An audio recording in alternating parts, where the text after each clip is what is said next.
5 ans après la crise qui touche l'industrie minière africaine, patrons et analystes se retrouvent en Afrique du Sud pour leur grand rendez-vous annuel revigoré par la remontée longtemps attendue des prix des matières premières. Depuis quelques mois, les coûts du fer, du cuivre et de l'étain sont nettement repartis à la hausse et ont rendu le moral à tout un secteur jusque-là en panne d'investissement.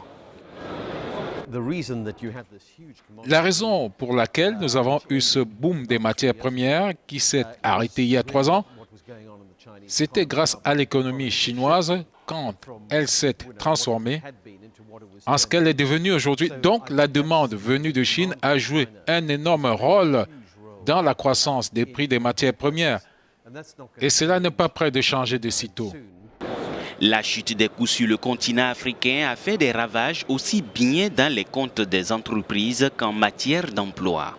Entre 2014 et 2015, le géant brésilien Vale a annoncé avoir perdu au seul Mozambique plus d'1 milliard de dollars. Et en Afrique du Sud, l'industrie minière a supprimé 50 000 emplois de 2012 à 2015, soit 10% de ses effectifs, selon la Chambre des mines. Je pense que les perspectives globales pour l'Afrique s'améliorent, tout comme les perspectives pour l'industrie minière. Il ne s'agit pas d'une amélioration dans les mêmes proportions que durant la dernière décennie, mais juste par rapport à ce qu'on connaît depuis 2 à 3 ans. La Banque mondiale anticipe pour 2017 une hausse moyenne des prix des métaux de près de 11% en forte progression par rapport aux 4% envisagés dans sa précédente estimation.